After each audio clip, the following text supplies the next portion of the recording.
Welcome to the Daily Insider here on Vegas Insider. I am Kevin Rogers as we get set for a big football weekend here, the wild card weekend in the NFL. 6 games, 2 Saturday, 3 on Sunday, and 1 on Monday night. Stephen Nover, NFL handicapper for Vegas Insider. He's going to join us coming up in just a moment. Before we get to Stephen, also we have NBA to break down tonight. I want to tell you about BetMGM. They are the king of sports books. Bet $10 to win $200 if your team scores a touchdown. Bet on any NFL money line. And if your team scores a touchdown, you'll receive an additional $200 in free bets. Again, for new players only, must be 21 years or older to play. And it is eligible in the following states: Arizona, New Jersey, Indiana, Colorado, Tennessee, West Virginia, Iowa, Virginia, Michigan, Pennsylvania, and Washington, D.C. only. Full terms and conditions apply.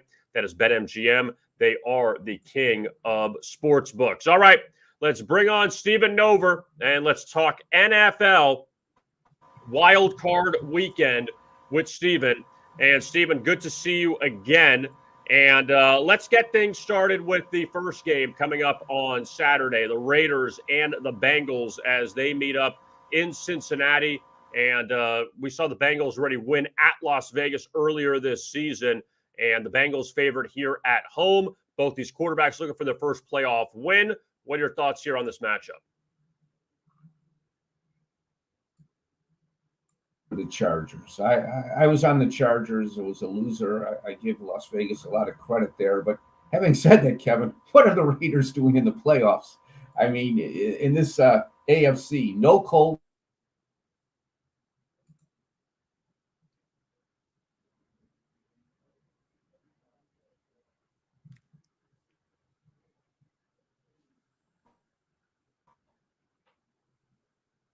The team that's overcome a lot of things, but it's going to be tough for them, I think.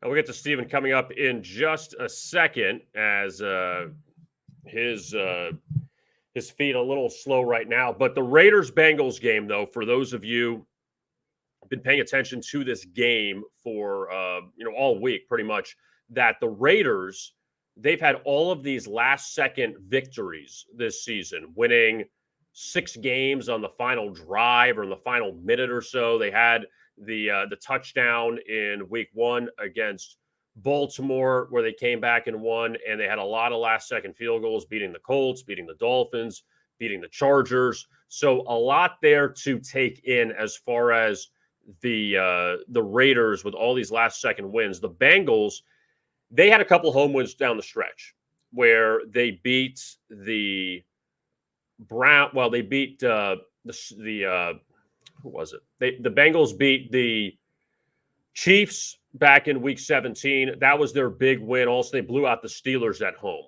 So you had those games, and the Bengals lost the finale against the Browns, which really wasn't as big of a deal since Joe Burrow didn't play in that game. But the Bengals, though, they still look, this is a new spot for them. Second year head coach in Zach Taylor, second year with Joe Burrow, first year with Jamar Chase. And the Bengals just, again, new spot for them, new spot for the Raiders, who probably were not expecting to be in the playoffs this season just because of the John Gruden situation, the Henry Ruggs situation. Raiders had to win 4 straight games just to get into the playoffs. So Cincinnati here laying 5.5 against the Las Vegas Raiders. And let's see if we get Stephen back here. All right, Stephen. Yes, we lost you for a second. All right, go ahead again. Your thoughts here on the Bengals and the Raiders. Give the Raiders a lot of credit for beating the Chargers. I didn't think that was going to happen, but I think they've come about as far as they can. They've won a lot of the close games, and when they lose, they get blown out. They have a minus 65 point differential on the season. I believe that's like the 4th worst in playoff history coming in. Daniel Carlson's the kicker, has won them a lot of games. He just may be the second best kicker in the NFL this year. Their defensive line has really come back, and it could cause problems to that Bengals offensive line. But having said that, Kevin, huge offensive edges to the Bengals at the skill positions. And it just, some of these games the Raiders won, like I mentioned, they did beat Justin Herbert and the Chargers that last game at home. But prior to that, they beat the Browns when Mullins was the quarterback. They drew the Colts when Carson Wentz was sick. They've had a fortuitous draw, so may catch up to them here. Yeah, and that's what I'm really curious about too, just because, like you mentioned, they didn't beat some great quarterbacks down the stretch. They were still losing to Cleveland with Nick Mullins. They needed a last-second field goal to beat them.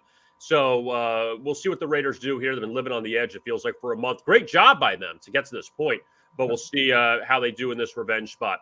All right, Saturday night, Stephen, Bills and the Patriots in Buffalo. It's going to be really, really cold. Buffalo already lost at home in New England, but they also won at New England. So the two teams split their two meetings. Patriots were great on the road this season. Belichick in the playoffs without Brady for the first time in a long time with Mac Jones now. See what he can do. But what are your thoughts here with Buffalo laying 4 at home against New England? Aside from Belichick, I give all the check marks to Buffalo. I think they're the most complete team going into the playoffs, without a weakness, and their running game, Singletary has stepped up, and their running game now is decent, and they're also healthy, which is something you really can't overlook at this late stage of the season. Boy, to have a healthy team going into the playoffs, it's just remarkable. As you mentioned, Kevin, going to be very cold there, talking about 0 degrees. However, no wind like they had in that first meeting, where it was like 70-mile-an-hour gusts. So they won't have any of that. But, Josh Allen against Mac Jones, check mark to the Bills. I give really all the check marks to the Bills, except the coaching. But then again, the point spread kind of evens up things there. So tough game to call, great matchup. Sunday afternoon, Stephen, in the NFC, Eagles and the Buccaneers. Tampa Bay held off Philadelphia earlier this year on that Thursday night, but the Buccaneers were in control of that game, and the Eagles got some late scores to cover. But now Philadelphia traveling down to Tampa, they're going to run the ball a bunch. They lead the NFL in rushing. Bucs have a great rushing defense. See if the Bucs can get some of their injured pieces back this week. And also Tom Brady, first home playoff game with the Bucs. I don't count the Super Bowl. But last year, they won 3 games on the road in the playoffs before winning the whole thing. Now they're at home, laying 8.5. Do you think this Philly team is dangerous, or Tampa Bay is going to take care of them? Well, I think you actually touched upon the key here is the Tampa Bay injuries. On the surface, it seems a little surprising that this point spread is less than 9 right now, but there's some intangibles that could go the Eagles' way. The weather, for one, it's supposed to be raining there, and that would work against the Buccaneers.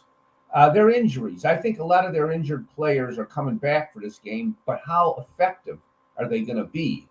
Now, Tampa Bay has had the best run defense in the last 3 years, but that run defense, the second half of this season, has not been that good. And that could be attributable to some of the injuries they sustained on defense. But that's what the Eagles are going to do. They're going to run the ball at them, and they better be able to stop them. Hurts is like the Lamar Jackson of the NFC, and so that this could prove to be a tough matchup for the Bucs. But on the flip side, I actually think the Buccaneers are better this year, fully healthy though, better than they were when they won the Super Bowl. Brady's had a full year to adjust. They've had more injuries this year, but I'm very impressed with Tampa Bay, but there's, could be some of these elements working against them here.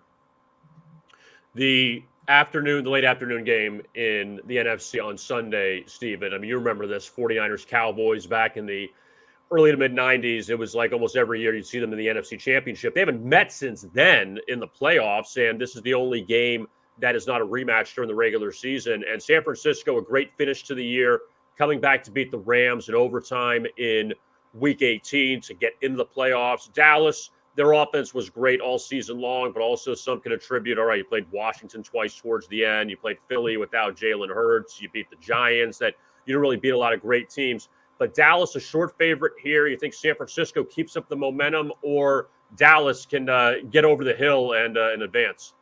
I don't trust Mike McCarthy in the playoffs. I had enough experience with him with the Packers. He coaches scared in the playoffs. Uh, 49ers injury news here. Trent Williams looks like he is going to play, and that would just be huge for the 49ers. They're great offensive left tackle. San Francisco's a tough team to try to game plan against too. They're very unique. I think Jimmy Garoppolo gets some bad press, but he hasn't been that bad. He gets the ball around to different receivers. Deebo Samuel has the most unique skill set of any wide receiver in the NFL. I mean, Dallas wide receivers, they get all the publicity, all the attention. CeeDee Lamb, Amari Cooper, Dak Prescott throwing to them. But Samuel, he's like a run. He gets the ball. He can run. He can even throw. And I really love George Kittle. And Kittle's healthy now. And I consider Kittle the best tight end in the NFC. And it would not shock me at all to see the 49ers win this game, which I know isn't going really out on a limb too much. The spread is small here. But and San Francisco was hot down the stretch. 7-2 last 9. They people kind of forget about them, but 2 years ago they were in the Super Bowl and probably should have won the Super Bowl. Last year they got decimated with injuries, and this year they're back. I mean, they could beat Dallas, they could beat Green Bay, they could go all the way to the Super Bowl again this year. Yeah, San Francisco, Stephen. I mean, a lot of people forget, like you mentioned, they were winning in the fourth quarter of the Super Bowl against an unbelievable Chiefs team, and they give up a couple big plays by Patrick Mahomes. They probably win that Super Bowl, and now it feels like they were a forgotten team just because they had all the injuries last year and the quarterback controversy with Garoppolo and Trey Lance, and obviously Lance didn't do much this year. But the Niners started slow. You know what? The game that got them back on track was that Rams Monday night win. That one kind of got them going again. And they had some big road wins, one at Cincinnati, one at the Rams at the end. So, yes, this does feel a bit like a toss-up with these two teams. They seem to own the Rams. They have something on the Rams. And I think if they were to reach the Super Bowl, I think Kyle Shanahan, come the last 10 minutes of the fourth quarter, he should excuse himself and just leave the stadium. Then maybe they'll win the Super Bowl. Yeah, he's had some issues there at the end in Atlanta and in San Francisco. Just like, I'm going to go somewhere else. You guys take care of this. Yeah. Sunday night in Kansas City, not an attractive game. We'll see if the Steelers can keep it close in possibly Big Ben's last game at quarterback.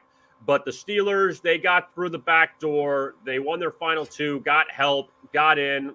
Now let's see what they can do, playing with house money against the Chiefs, who are a huge favorite here at home in Kansas City. You look back at it, Stephen, losing that Cincinnati game cost them the number 1 seed in the AFC, so now they have to play an extra game. No matter what, if they're laying double digits, still you got to go out there and play the game. But what do you think here with Kansas City, a huge favorite against Pittsburgh? I don't know how the Steelers snuck in there. I mean, the Colts, the Chargers, the Ravens, they're not in the playoffs, but the Steelers are with their minus season point differential. They can maybe try to run on the Chiefs with Najee Harris, but if they start falling behind, it's going to be Ben in probably his final game, just heaving, trying to take advantage of the Chiefs' man-to-man coverage. And just heaving the ball, hoping it breaks their way. But you said it, Kevin. They're on house money. No one's expecting them to do much here. This is almost nearly a 2-touchdown spread. And tip of the cap to Mike Tomlin. He got them in the playoffs. I'm not quite sure how he did it, but they're in there. But this should be an easy game for the Chiefs. Now, Monday night, to close it out, this is a really good matchup, Cardinals and Rams. And both teams started off really hot. Both had their lulls while the Rams lost 3 straight in November, then turned it on towards the end. But the Cardinals kind of faltered down the stretch, had some injuries. Great road team. Road team won each of the 2 meetings this season. Rams, they have the Super Bowl at home coming up in a few weeks if they could just win a few. But you think the Rams can keep this going with all the star power, or Arizona finally gets things turned around? I was on with you, Kevin, after that, I think it was that Thursday night Packers-Arizona game. And, we were both very upset because we had the over on that game. We got Yes. robbed on that. I thought Remember? I thought you're not talking about that anymore.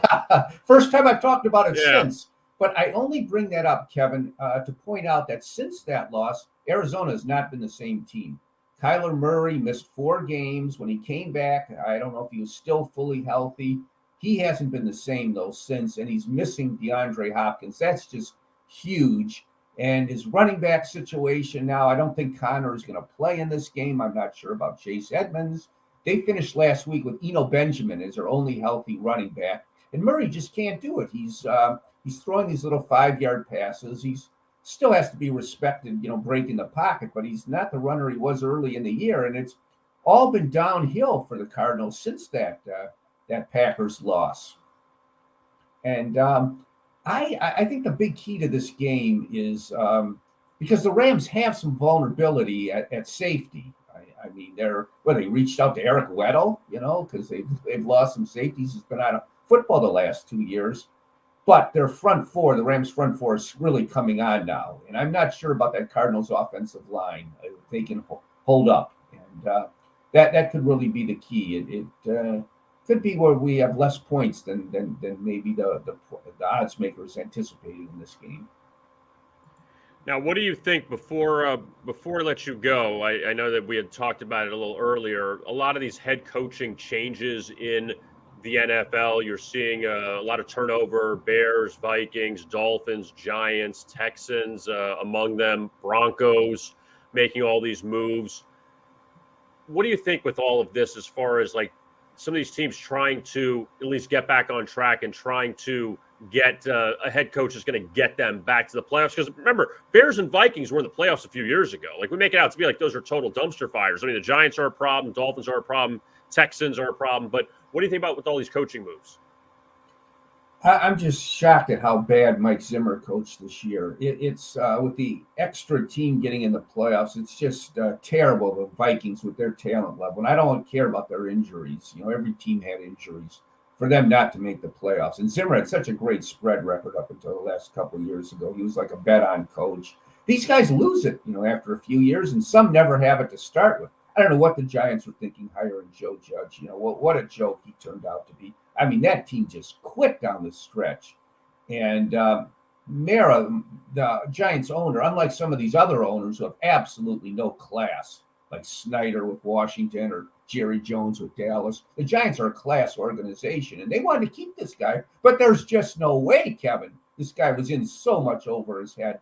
I wanted to ask you if we have a quick minute about Brian Flores. I mean, it's rare to actually come up with a pretty good coach, and this guy, they were on a rebuilding path. He got them ahead of schedule last year. They came back strong this year after I really thought they showed a lot of heart, but I guess not enough for Dolphins management. I think the issue, Stephen, was Stephen Ross, the owner of the Dolphins. I think they didn't see eye to eye. I think that was number one. And it seemed like from all the reports that Flores had rubbed a lot of people in the organization the wrong way. And I don't think Flores thought Tua was the guy. And I'm not sure if Stephen Ross thinks Tua is the guy, but they dug themselves a 1-7 hole. They won 7 straight, beating the Jets twice, the Giants, Carolina, Houston. They beat the Saints with Ian Book at quarterback. The only really good win was against the Ravens on that Thursday night. But past that, they didn't really beat anybody of any merit in a sense. And then when they played Tennessee in week 17, they needed to win to at least stay alive in the playoffs. They got blown out by the Titans. So I think that it was a surprise. It was right after the Patriots win he got fired. But also on the flip side, I think that Stephen Ross wanted to just move forward with someone else. That Flores, I don't know if he wore it as welcome or what have you, but back-to-back winning seasons, that's fine, but no playoff appearances. Bring someone else in. He'll find another job, and everybody will just move forward.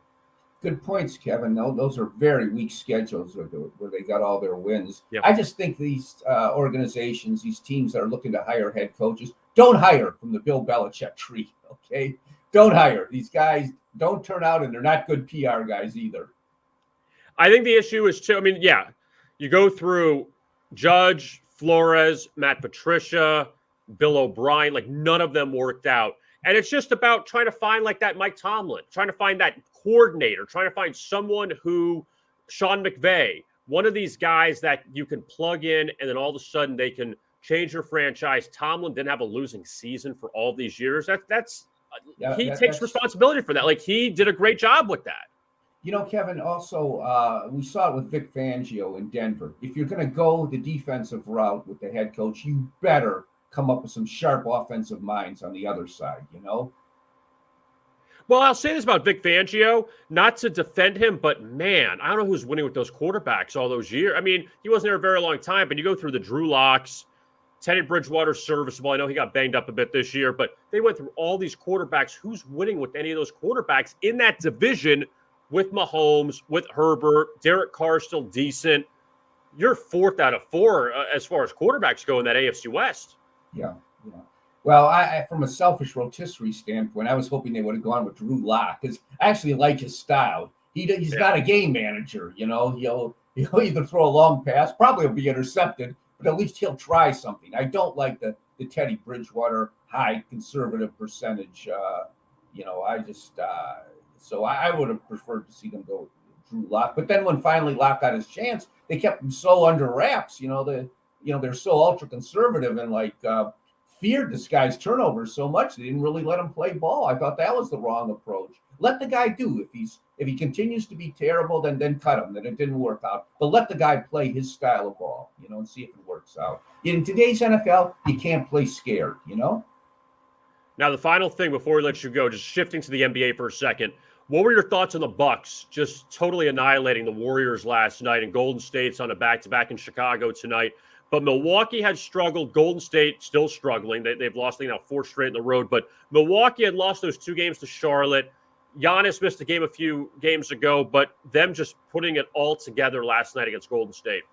You know what I did, Kevin? Right after that game, I rushed over to the Westgate, and I took Giannis at 7-1 to be the MVP.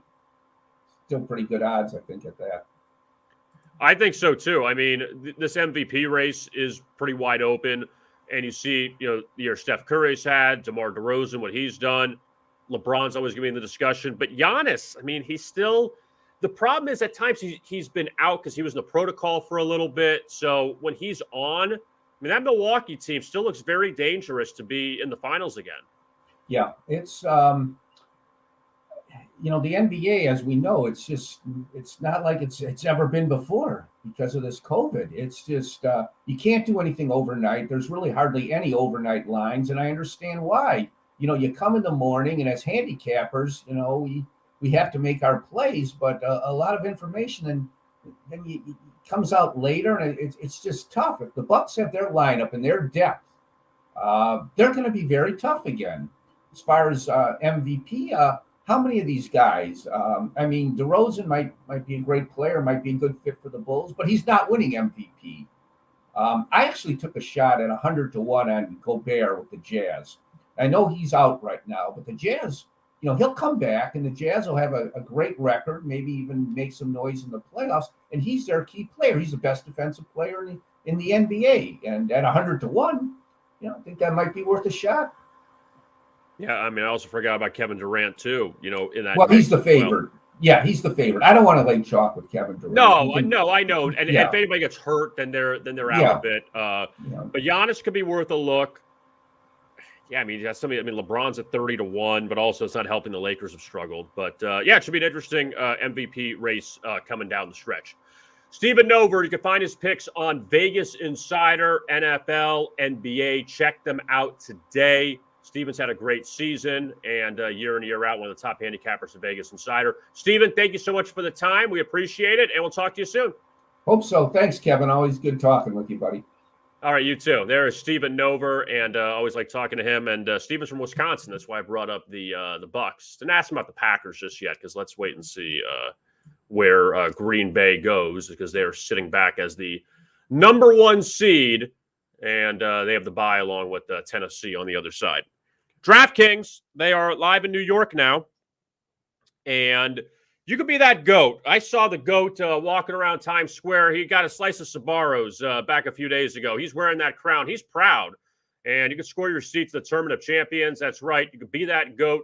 The DraftKings Championship Series is the ultimate competition of contest winners from daily fantasy sports, sportsbook, and casino. The one and only place you can compete in the king of competitions. The best of the best in each domain will compete for series supremacy in their own domain's tournament of champions. They'll have one goal in mind, win the ultimate crown and earn the title of the greatest of all time, the GOAT. That's right. He wears that crown proudly. He doesn't care, and he can walk into New York City or anywhere in New York and say, hey, you want a piece of me? I'm the GOAT.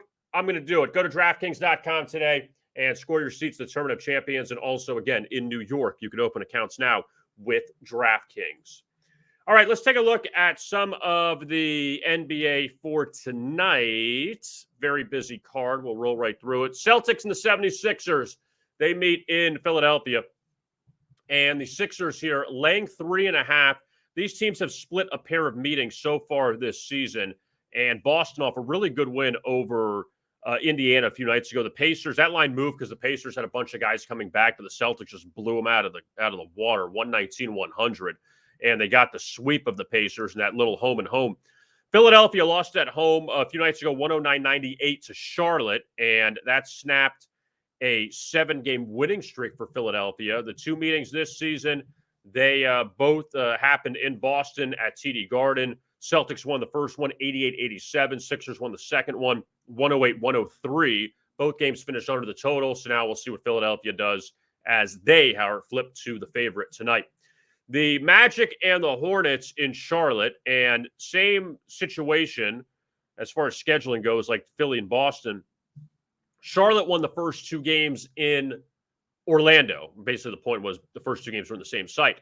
Now they're going to Charlotte tonight, and both those games 121-11, 106-99. So both games won by less than 9 points by the Hornets. Now they're laying 10.5 here back at home. And Charlotte's caught fire. They've won 4 straight. And also they've won 7 of 9. The Magic, 10 consecutive losses for them. They just, look, we know their rebuilding project. It feels like every year they're on rebuild. But they did pick up a pair of covers against Washington, back-to-back games, losing by 2 and losing by 6. And actually, they got a last-second basket to cover against the Wizards in D.C. a few nights ago. Orlando's going to hang. We'll give them that. They just obviously, don't have a lot of stars. 7-35 this year for the Magic. Raptors and the Pistons in Detroit. Raptors a heavy favorite here, and the total of 213.5. First game was a shootout in Toronto. Pistons beat them 127-121 back in mid-November. And the Raptors had a 6-game winning streak snapped by Phoenix the other night. Raptors lost 99-95. It covers 4.5-point dogs. So Toronto still at 7-1 ATS the last 8. Back-to-back unders. Detroit off a 133-87 beatdown at the hands of the Bulls. That was off the 10-point win over Utah. Pistons quietly playing better at home. 3 straight wins at Little Caesars Arena for the Pistons as they look for win number 10 on the season. They're getting there. Suns and the Pacers in Indianapolis tonight. Phoenix laying 5.5. Suns at 31-9. And Phoenix, they have won 4 of 5. Pacers have dropped now 2 straight and 8 of the last 9. No bueno. They did beat Utah 125-113 back last week. That's their last win. That's their only win since Christmas for Rick Carlisle's team. So it's been a bit rough. But road teams did win both meetings last year, both high-scoring games. Tonight's total at 220.5 in Indiana. The Warriors did not come out and play last night. Got blown out by the Bucks. 118-99. It wasn't even that close. They were down at the half by, is my math right there? 39, 77-38. They trailed at the half. 77-38 to Milwaukee. They had to outscore them by 20 in the second half. You took Golden State. That was probably a smart play, taking Golden State plus the points in the second half. I didn't see what the second half line was in that game, but regardless, Golden State took care of business in the second half, but they got blown out in the first half. Klay Thompson, what did he play? Still played 20 minutes at 11 points last night. And Giannis with 30, Chris Middleton with 23. Bobby Portis continues to play really well. He had 20 for the Bucks last night. But the Warriors now have lost 4 consecutive road games. So we'll see what they do against Chicago. They beat Chicago earlier this year at Chase Center. Bulls off that 138-112 defeat to Brooklyn. That was on the second of a back-to-back after they had that makeup game against Detroit. But Chicago, though, I mean, they didn't shoot the ball that poorly against Brooklyn, but they also allowed 56% shooting and 17 threes to the Nets. That's probably why they lost. All right, the Hawks and the Heat. Good news for Atlanta. They're not a favorite tonight. They're 1-9 ATS and straight up their last 10 as a favorite. So they're a dog tonight. They got to an early hot start against the Heat. They're up 11-2 out of the gate. I know it's early, but lost 115-91 to Miami 2 nights ago. Now, here's the only key. The Heat are now back from a 6-game road trip, and the Heat are 0-3 ATS their last 3 at home. Now, they did lay 8, 10.5, and 12, only laying 4.5 tonight. They've won 3 straight. Atlanta's just a mess. And you could attribute that to COVID, perhaps. But the Hawks, they were in the Eastern Conference Finals last year. And right now, 15-25 against the spread for Atlanta. Trust taking the Hawks here. Cavaliers and the Spurs from San Antonio, and Spurs have gone backwards of late. They have lost now 4 straight, and they had a tough stretch where they played the back-to-back with Brooklyn and New York, lost to Brooklyn in overtime, got blown out by the Knicks, and then just got tripped up by the Rockets at home 2 nights ago, laying 7.5. Now they are a home underdog here against Cleveland, who has actually, again, been one of the biggest surprises in the league, 24-18, 27-14-1 against the spread this year, 13-9 on the road. I mean, Cleveland, they are a playoff team right now in the East, and they continue to play well. They've won the last 2 on their road trip at Sacramento and at Utah. They destroyed Utah, winning by 20. 5 straight unders for Cleveland. Their next stop is at Oklahoma City coming up tomorrow, so the Cavs will wrap up their road trip there. And San Antonio, they were playing all right for a little bit, but now they've lost 8 of 9. Only win came at Boston as 7.5-point underdogs. The Mavericks and the Grizzlies, that's the second ESPN game. A second time we've seen a central time zone game in the late slot in 3 nights. Brooklyn was at Chicago in that 10 o'clock Eastern, 9 o'clock Central game on Wednesday, and now Memphis playing at home. They've won 11 in a row, the Grizzlies. They beat Minnesota last night, 116-108, a game in which they trailed at the half, big third quarter, outscored the Timberwolves 37-24. Memphis is just unbelievable what they've done. And John Morant, he was 0 of 7 from 3 last night, and they still won that game. But the Grizzlies have covered 8 consecutive games. They get Dallas tonight. Dallas just got blown out by New York at the Garden 2 nights ago. Memphis won at Dallas back in early December. They played a few days later in Memphis, and the Mavericks beat them 104-96. So first 2 games have gone under the total. And Dallas, they didn't have Porzingis the other night, so we'll see if he comes back. But Luka's back, and really good matchup. It's always interesting when those 2 teams get together. Let's take a look now. Rockets and the Kings, final game of the night, and look at this total, 238.5 between the Rockets and the Kings. And Houston's had a couple big totals this year, not this big. Sacramento, they're off a win over the Lakers 2 nights ago, 125-116. They've covered back-to-back games at home, both as a favorite. They lost their last time as let me rephrase that. Their last 2 as a dog. They were a dog against Cleveland and against the Lakers. Last time as a favorite, they lost outright to Atlanta on January 5th. But Sacramento with this huge total tonight. And again, you need one bad quarter. But these teams, because the Rockets just run and gun. So this can be 65 points a quarter just because they haven't met this season. Last year, home team went 3-0.